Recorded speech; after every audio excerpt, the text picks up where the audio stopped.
তারেক রহমান কবে দেশে ফিরবেন? বিএনপির ভারপ্রাপ্ত চেয়ারম্যান তারেক রহমানের দেশে ফেরা নিয়ে অতি আগ্রহ দেখানোর প্রয়োজন নেই বলেই মন্তব্য করেছেন দলের স্থায়ী কমিটির সদস্য আমির খসরু। তিনি বলেন, তিনি কবে ফিরবেন সেটা তার ও তার পরিবারের সিদ্ধান্ত। এ নিয়ে আলোচনা করে কোনো লাভ নেই। মঙ্গলবার ২ ডিসেম্বর সন্ধ্যায় রাজধানীর গুলশানের একটি হোটেল ফিচার বাংলাদেশ চ্যানেল ২০২৫-এর গ্র্যান্ড ফিনাল অনুষ্ঠানের শেষে সাংবাদিকদের প্রশ্নের জবাবে তিনি এই কথা বলেন। এর আগে তিনি অনুষ্ঠানের প্রধান অতিথি হিসেবে বক্তব্য দেন।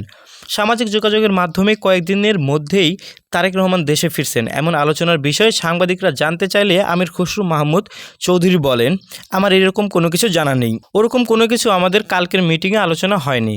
সরকারের পক্ষ থেকে তারেক রহমানকে ট্রাভেল ভিসা দেওয়ার কথা কেন বলা হচ্ছে জানতে চাইলে বিএনপির স্থায়ী কমিটির সদস্য বলেন, আমার তাও জানা নেই।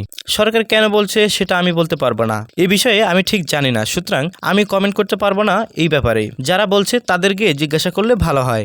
এখন তারেক রহমান দেশে না এলে সামনে নির্বাচনের প্রভাব পড়বে কি জানতে চাইলে আমির খসরু বলেন, রাজনীতি এত সহজে প্রভাব পড়ার কোনো বিষয় নয়। বিএনপি একটি সবচেয়ে জনপ্রিয় দল, মানুষের আস্থা নিয়ে রাজনীতি করে। বাংলাদেশের মানুষের আস্থা বিএনপির নেতৃত্ব দেশনেত্রী বেগম খালেদা জিয়া এবং তারেক রহমান এবং জিয়াউর রহমান সাহেবের প্রতি আস্থা আছে।